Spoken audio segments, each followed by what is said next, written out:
Our topic today is about how to have a beginner's mindset. Now, I know that you're an expert at something. Everybody is. We are parents, career people, professionals, so we all know a lot, and we have all been around the block a million times. So how many times do you catch yourself saying, "Oh, I know how they're going to react. I know what's going to happen. Been down that road before." We are all victims of our own attitudes.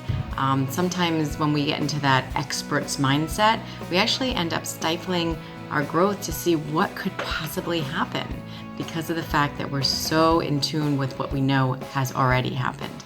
So when we do that, that keeps us stuck in a fearful place because we're just afraid to take new steps or to wait it out to see what's going to actually happen because we think that we already know what's going to happen. So today I want to help you get into a beginner's mindset, and this way we're going to help you move forward, and that'll be great for your growth.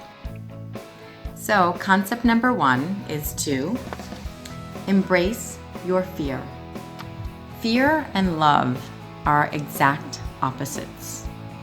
When we support our fear of something, we're just supporting our past. We're already supporting a feeling that we think we know what's going to happen. And this is where the beginner's mindset comes in handy. It's almost like if you've been doing the same dance, even with a partner. Sometimes we have a relationship with our parents or a relationship with our spouse or even our children. And the dialogue of that conversation is the same over and over and over again. It doesn't even have to be a fight.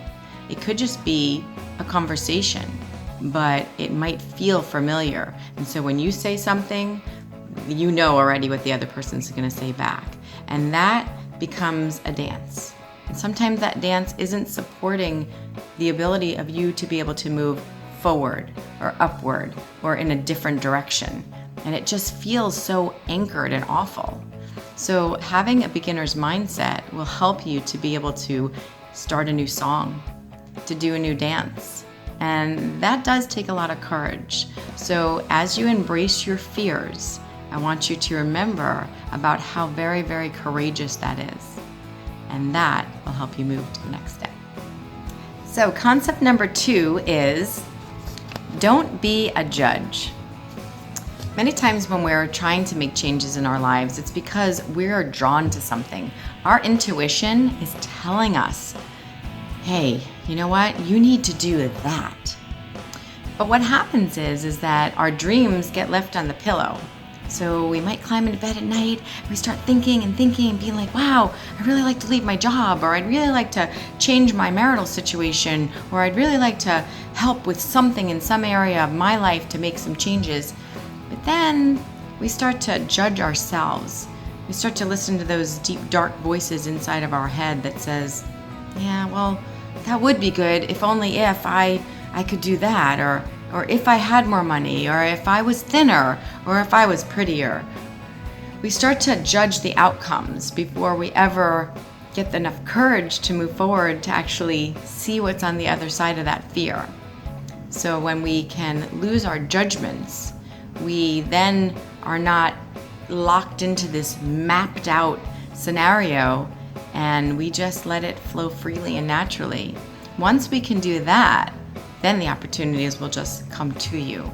So trust the universe and don't be a judge. Okay, last concept on how to keep a beginner's mindset and why. Lose the logic. I know that this is going to be really difficult for some of you. People are, taught to have plans and organization and, go to do things in certain steps. And, those are really great things, except for when they're holding you back. So in this case, having a beginner's mindset and losing the logic, that's actually a really, really good thing because it's going to help you to stay authentic. So this means that you don't have to have, a roadmap to every little aspect of your life. That if you trust yourself and your intuition and you get really, really comfortable with being uncomfortable, that's where you're going to start to see changes. Just, get the idea in your head of where you need to go and lose the logic of how you need to get there. Sometimes it's better to just trust your intuition, start with baby steps, have a beginner's mindset, and not know everything that's going to happen before it happens. That'll get you places.